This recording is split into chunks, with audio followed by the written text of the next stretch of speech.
자, 61번 문제입니다. 재무제표 표시에 대한 설명으로서 옳지 아니한 건데 뭐 첫 번째 유형이죠. 우리 이제 매출액에서 매출원가를 빼면 매출총이익이고 매출총이익에서 판관비용을 빼면 영업이익이 계산이 됩니다. IS 자체에 표시가 되죠. 그래서 4번 문항이 틀렸습니다. 주석이 아니고 IS 본문에 구분하여 표시해야 됩니다. 자, 62번도 너무 쉬운 문제입니다.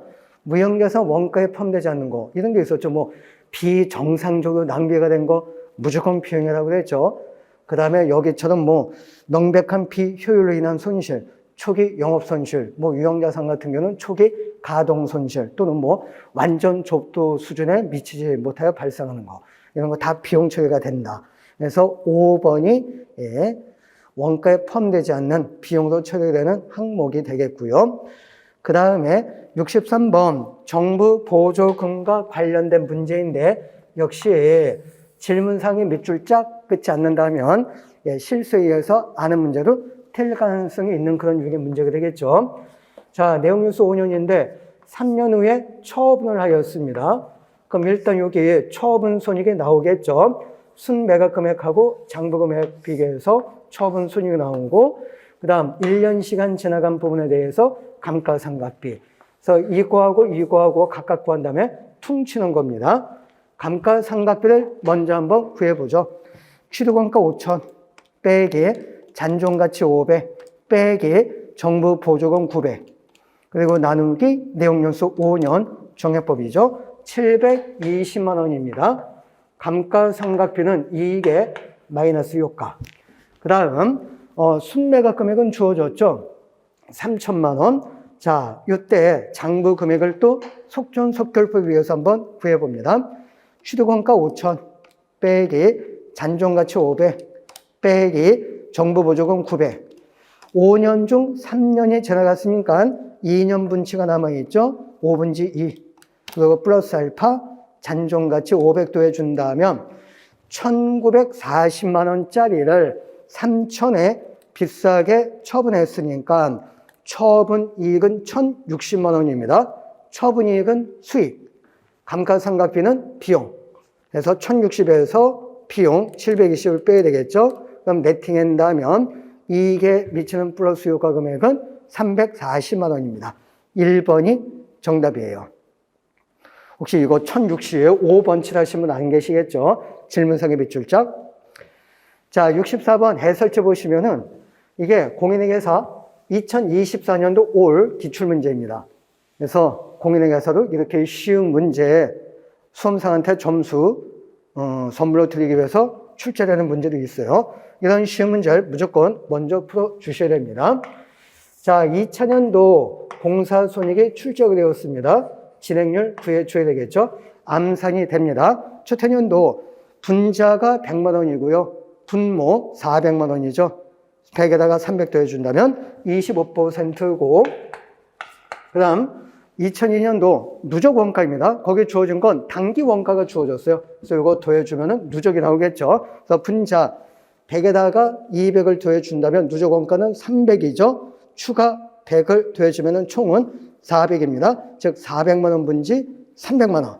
75%예요. 야, 이제 암산도 되겠다.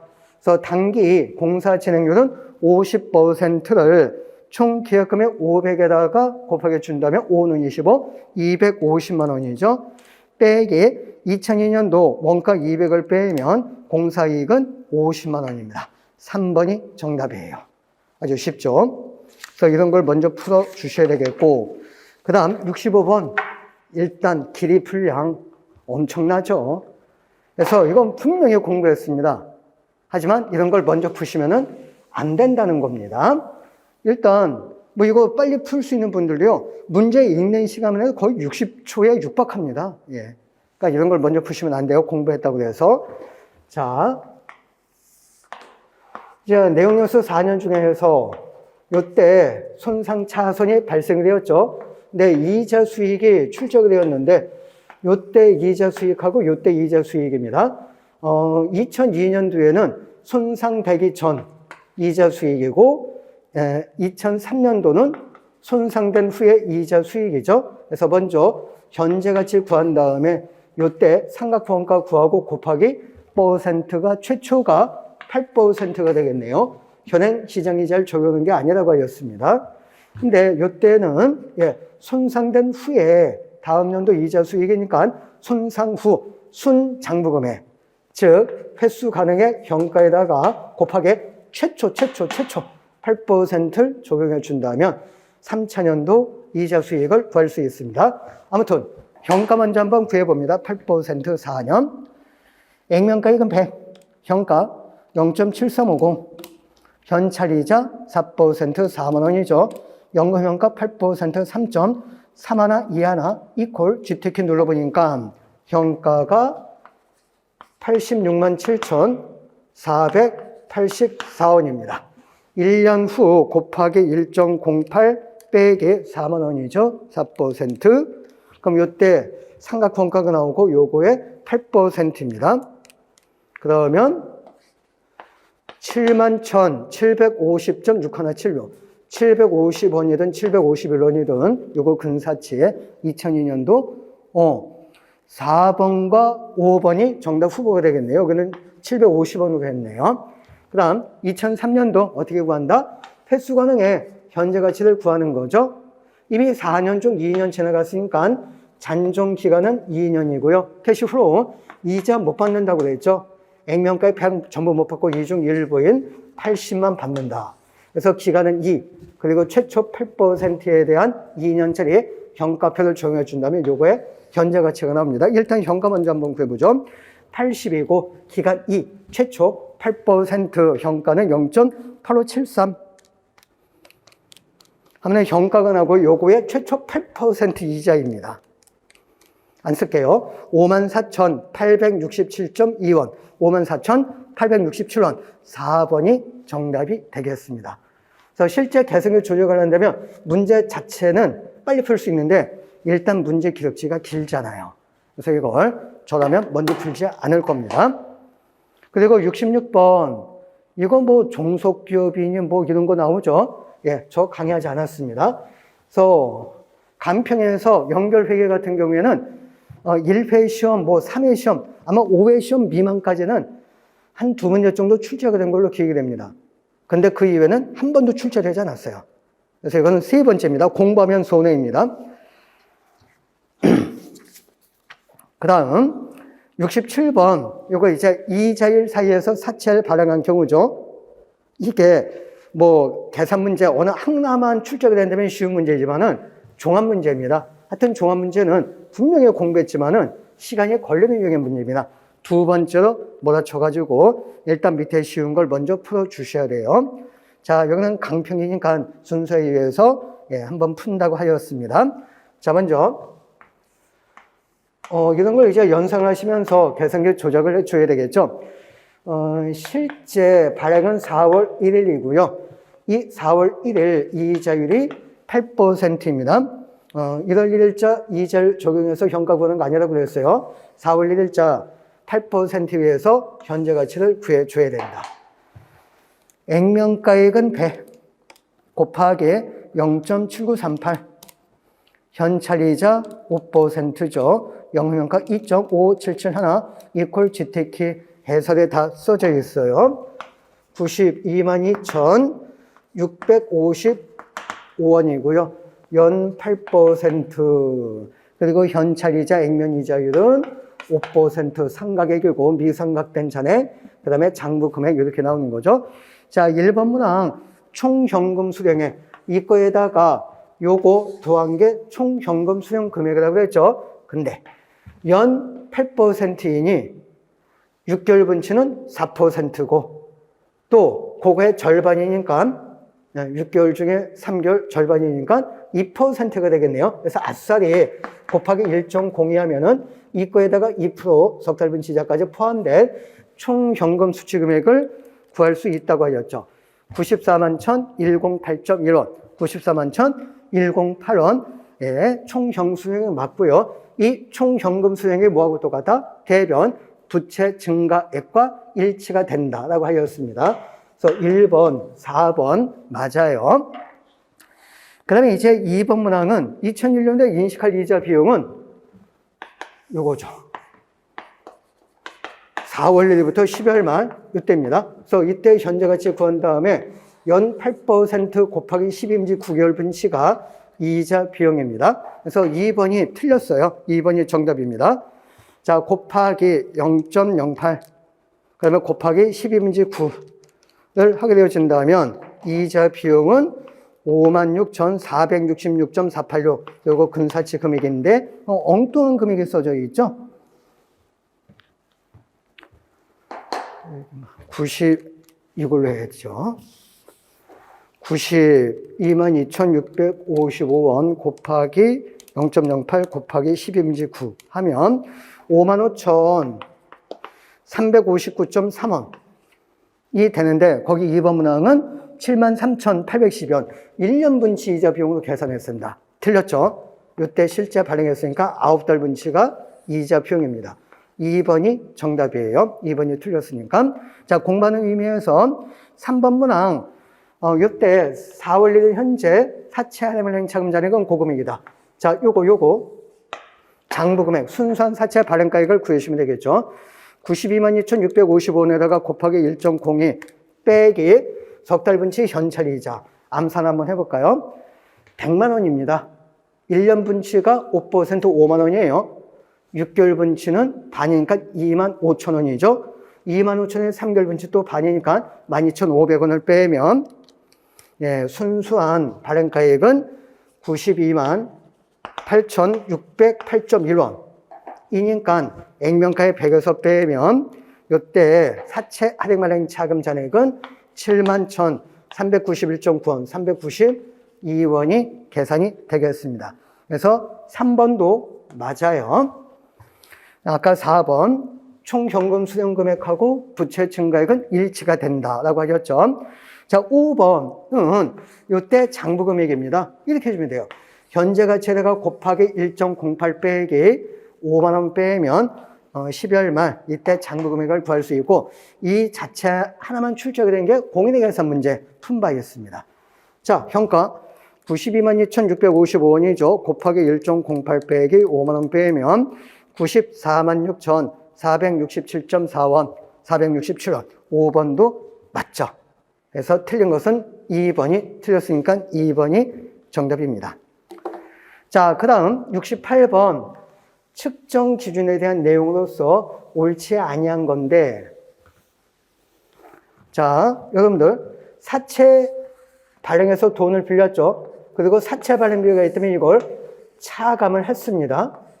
그래서 사채 발행비가 이제 거래 원가가 되어지는데 자, 5번 그래서 1월 1일 날 사채를 실제 발행해서 돈을 빌려왔고요. 사채 발행비 차감을 하는 거죠. 근데 1월 1일 날 발행했던 사채를 만약에 12월 말 다시 발행을 한다면 그게 5번 문항의 부채의 현행 원가 개념입니다. 그래서 12월 말 다시 사채를 발행하면 얼마의 돈을 빌려올 수 있느냐. 근데 12월 말 다시 사채를 발행해서 돈을 빌려올 때 사발비 거래 원가가 또 지출이 될 수 있죠. 그래서 지출이 되면 그것을 뺀 차감을 한 나머지 금액이 부채의 현행 원가입니다. 근데 5번 문항은 거래 원가를 차감하지 아니한다고 되어 있죠. 그래서 차감하지 아니한다. 그 때문에 틀렸습니다. 차감합니다.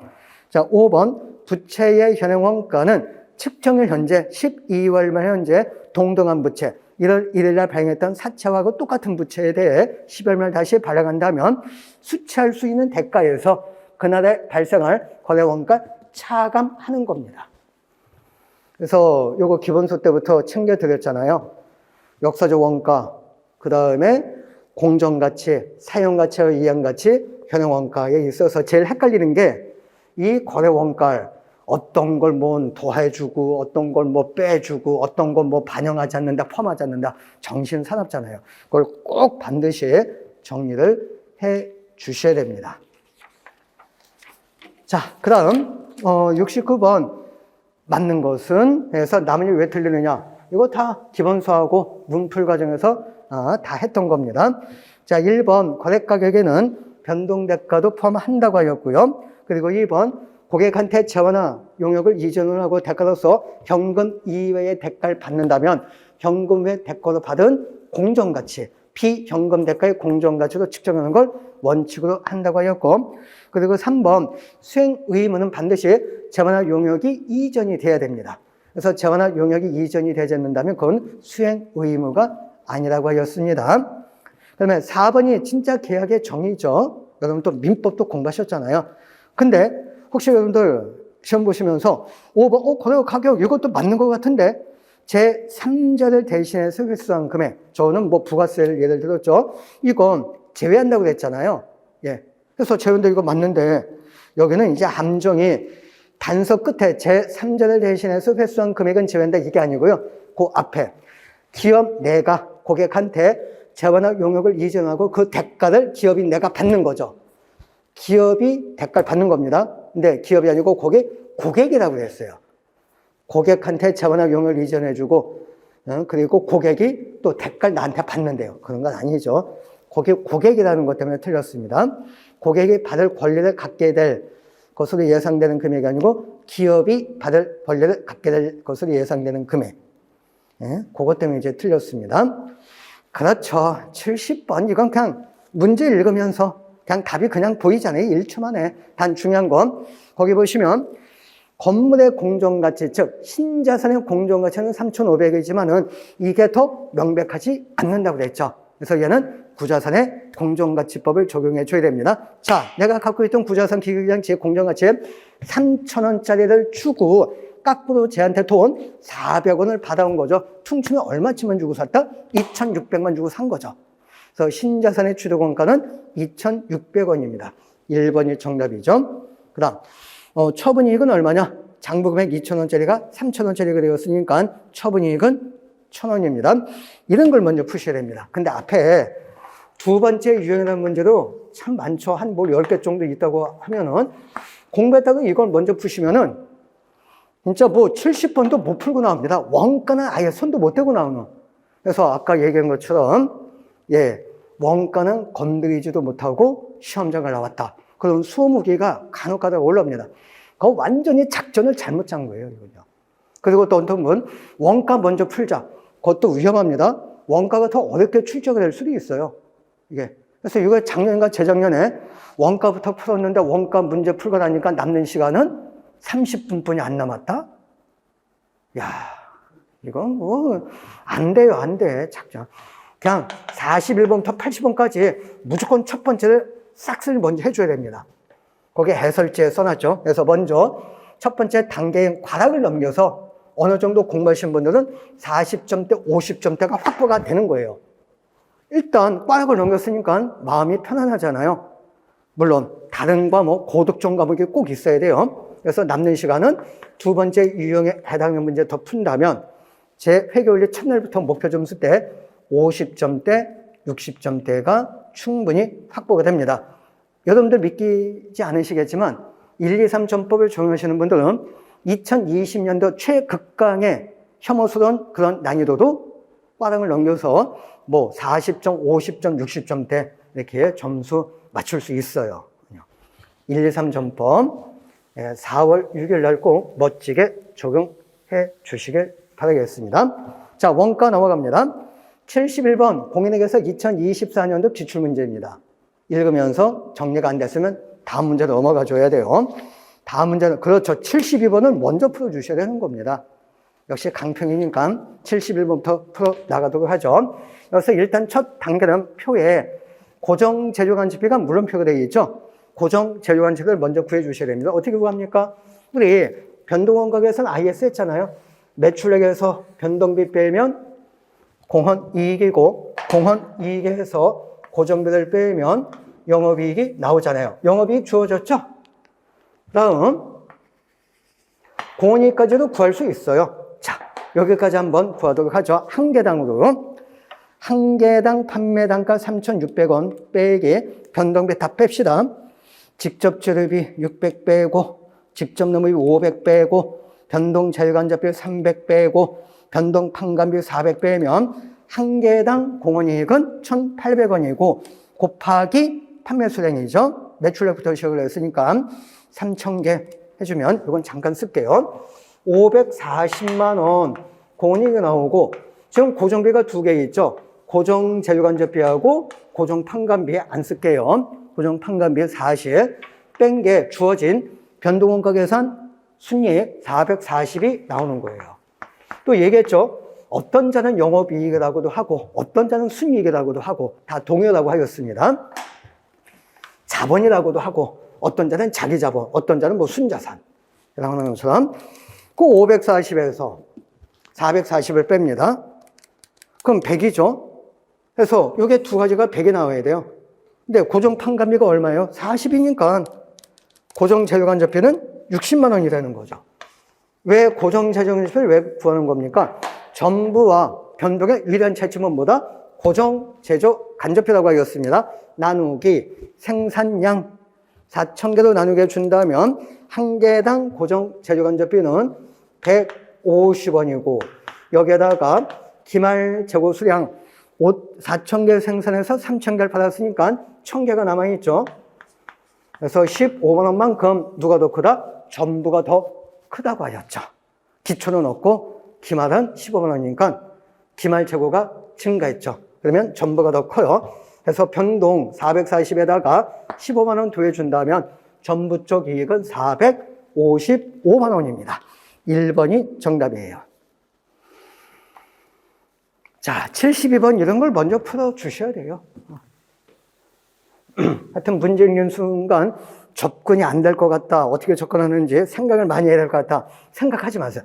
바로 넘어가 주셔야 돼요. 자, 72번 재료비 선유선출법 재료비 평균법 환산량이 5만 5천 개고 이건 뭐 쓸 거 없는데 선유선출법 재료비 환산량이 4만 개죠? 15,000개죠? 얘는 기초 수량에다가 완성도만큼 평균법이 더 크다고 했는데 직접 재료면 공정초기에 전부 투입했으니까 완성도 100%죠. 그래서 기초 수량은 15,000개입니다. 자, 요건 그냥 요거 쓸게요. 가공비는 가공비 평균법이 4만 개이고요. 선유선출법이 34,750개입니다. 차이가 5,250개죠. 얘는 기초 수량에다가 곱하기 기초 완성도만큼 차이가 난다. 그래서 5,250개 나누기 15,000개 준다면 35%입니다. 기초 완성도는 3번이 정답. 이런 걸 먼저 푸셔야 되겠고 73번도 시간이 걸리는 유형의 문제입니다. 복수제품 CBP 분석인데 까꾸로 보면 응용 문제가 되겠죠. 또 XYZ에서 이제 또 Z 중단하고 XY만 남는 거. 그래서 이거는 두 번째 유형으로 딱 보자마자 체크가 돼야 됩니다. 자, 먼저 가정평균 공원이 그냥 요건 말로 할게요. 20% X 12원, Y 60% 15원, 그리고 Z 20% 8원에서 G특기 눌러준다면 이게 13원이 계산이 됩니다. 그 다음 고정비가 안 줘졌죠. 그래서 고정비 나누기 13원에 준다면 손익분기점 묶음 수량이고요. 요거에 Z 매출비합 비율이 20% 한 개, Z의 수량, 손익분기점 수량 2,600개가 계산이 되는 겁니다. 그러면 2,600개 나누기 0.2 해준다면 13,000개가 되겠고요. 곱하기 13원을 해준다면 고정비는 16만 9천 원입니다. 이게 이제 before예요. 자, 애프터. 고정비가 16만 9천 원인데 Z를 중단한다면 고정비가 4천 원이 절감이 된대요. 여기가 고정비고 그 다음에 목표이익이 3만 3천 원이랍니다. 그 다음 XY 60% 40%로 바뀌어지는 거죠. X 12원 곱하기 0.6 Y 15원 곱하기 0.4 이퀄 G특기 눌러준다면 13.2원입니다. 끝났네. 그럼 이제 여기에 묶음이 나오고 요거에 X가 60%가 되겠죠? 요게 정답. 그럼 9,000개가 나올 겁니다.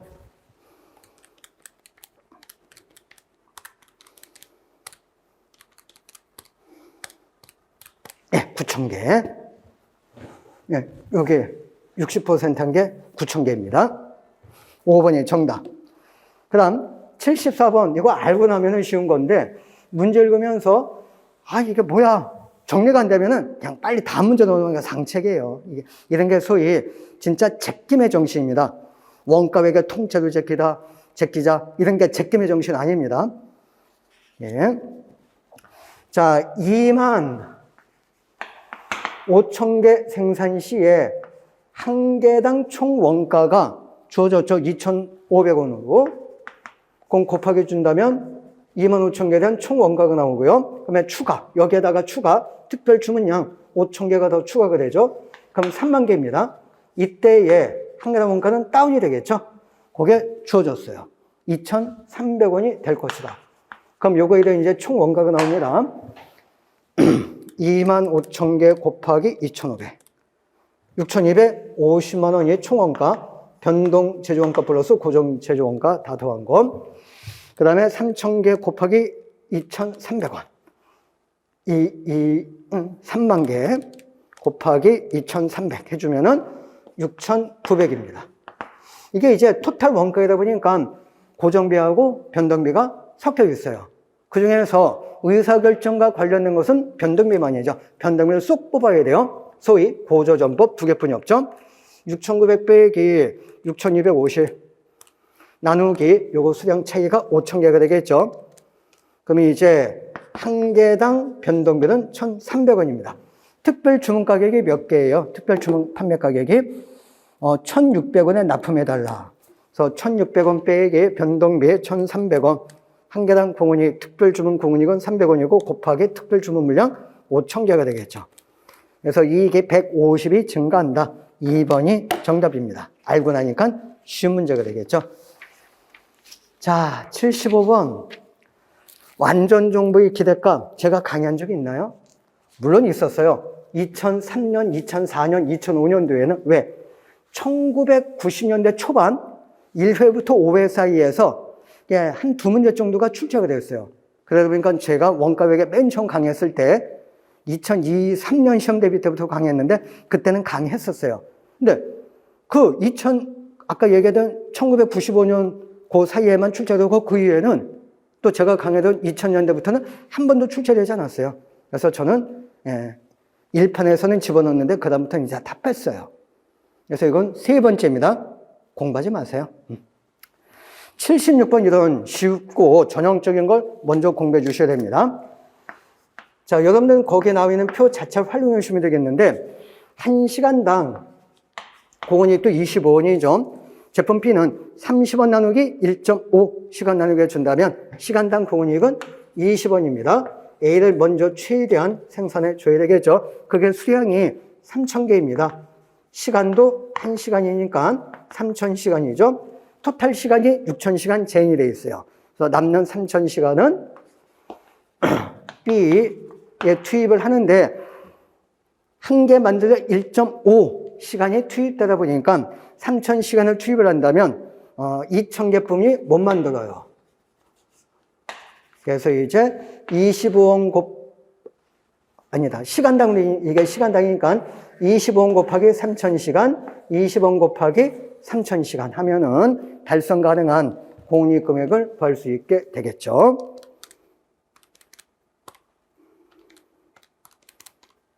네, 13만 5천 원. 3번이 정답입니다. 자, 종합 문제는 일단 그냥 두 번째 유형으로 해주세요. 자, 1번, 이건 충분히 되죠. 기초 8만 원에다가 매입에 96만 원 더하고 기말 원재료 6만 원 빼면 98만 원이 나옵니다. 1번 맞고. 그 다음에 2번 매출원가. 매출액 250에다가 원가율 0.84 해주면은 210만 원입니다. 자, 단기 제품 제조원가도 이거 계산기 조작이죠. 제품 T폼 참 이게 단기 제품 제조원가잖아요. 매출원가에다가 기말 제품도 하고 기초 제품을 빼면 단기 제품 제조원가가 나옵니다. 그래서 매출원가 2번분은 210에다가 기말 제품 8만 원 더하고 기초 제품 12만 5천 원 빼면 단기 제품 제조원가는 205만 5천 원이고 요 제품 차변 쪽의 단기제품 제조원가는 제공품 대변 쪽 단기제품 제조원가하고 똑같은 금액이죠. 자, 이제 기말 제공품 75,000원이고 기초제공품 주어졌죠. 10. 아까 직접 처리비 1번 문항 구했죠. 98만 원이라고요. 그럼 이제 남는 게 직접 노무비하고 제조간접비 두 개 더한 가공비입니다. 가공비가 얼마냐?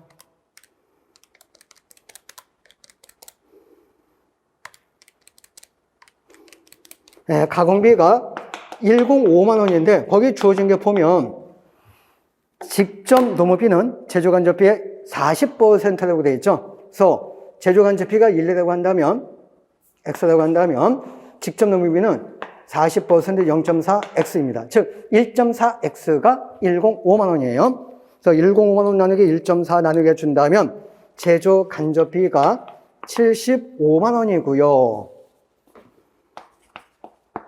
그래서 나머지 30만 원이 직접 노무비로서 계산이 되겠습니다.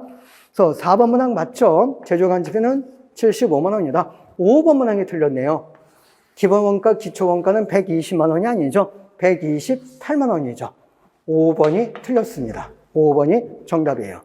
아무튼 두 번째 유형입니다. 중어문제는. 자, 78번. 이것도 자신 없으면 그냥 뒤에 79번 쉽고 80번 쉬운 문제를 먼저 풀어주셔야 돼요.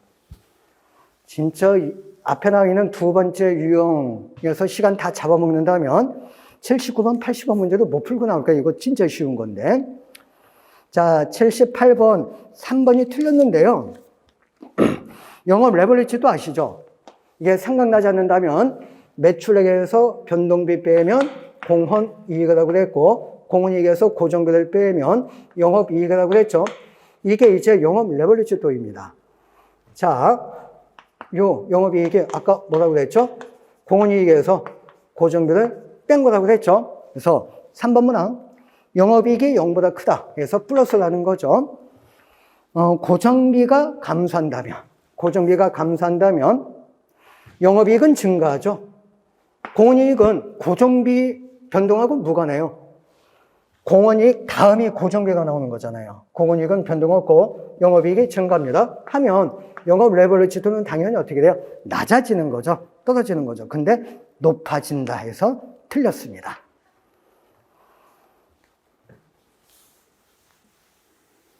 그 다음 79번. 자, 실제 제조원가가 78만 7,500원이고요. 배부액이죠. 근데 과소배부가 먼저 주어졌죠. 과소배부인이 배부액이 더 작은 겁니다. 787500 빼기 3750 75만 원이고요.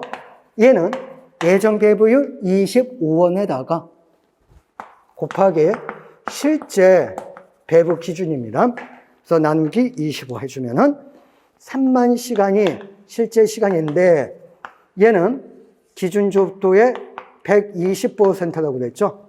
그러니까 나누기 1점 해준다면 기준 조업도는 2만 5천 시간입니다. 자, 고정재료원집의 예상금액을 기준 조업도 2만 5천 시간으로 나누게 한 게 예정 배부율 25원이 되는 거예요. 그래서 2만 5천 곱하기 25 해준다면 62만 5천 원이 제조간접비 예상금액입니다. 그래서 1번이 정답.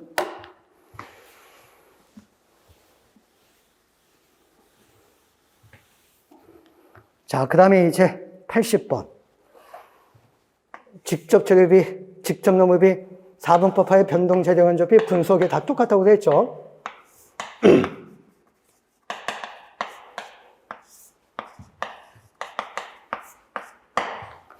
가만히 있어보자. 실제 생산량이 100개에서 얘는 실제 아웃풋에 대한 표준 인풋 수량 SQ.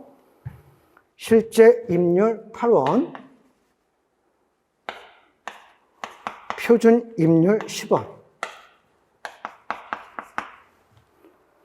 한 개당 3시간이 투입이 된다. 야, 이거 나왔네.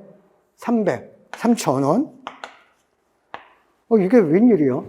이거 다 주어졌죠? 입률 차이 700원 유리.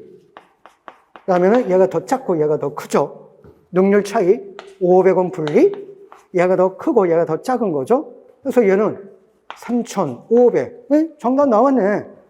얘가 더 작아야 되는 거니까 실제 발생된 직접 능률이 2,800. 2,800. 3번이 정답이네요. 근데 이제 만약에 AQ 뭐 이런 게 출제가 됐다 하면은 얘는 350시간이 실제 투입된 거죠. 그래서 이런 쉬운 걸 먼저 풀어주셔야 됩니다. 앞에 두 번째 유형의 시간을 과하게 투자하지 마시고요. 그럼 점수가 더 안 나옵니다. 그래서 뭐 시험 후기에 원가도 못 풀고 나왔다. 뭐 손댄 금액은 뭐 20문제도 안 된다. 그런 얘기가 전략을 잘못 짰기 때문에 그렇습니다. 공부를 똑같이 했다면, 물론 공부 안 하신 분들은 뭐 풀만한 문제가 10문제도 안 되겠죠. 진짜. 그러니까 올림픽 정신만 갖고 계신 분들은. 근데 이제 똑같은 실력이라고 한다면 1, 2, 3 전법을 적용하신 분하고 1, 2, 3 전법을 모르는 분, 그 차이는 엄청난 차이를 가져올 수 있고요. 합격 당락에도 지대한 영향을 미칠 수 있다. 저는 그렇게 생각을 합니다. 자, 아무튼 강평은 이제 마무리하도록 하겠고요. 여러분들 시험 보신 날짜가 3월 17일입니다.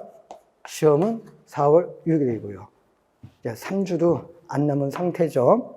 그래서 남은 기간 정리 잘 해주셔가지고 4월 6일 좋은 결과 저 여러분한테 기대해도 될까요? 기대하겠습니다. 수고하셨습니다.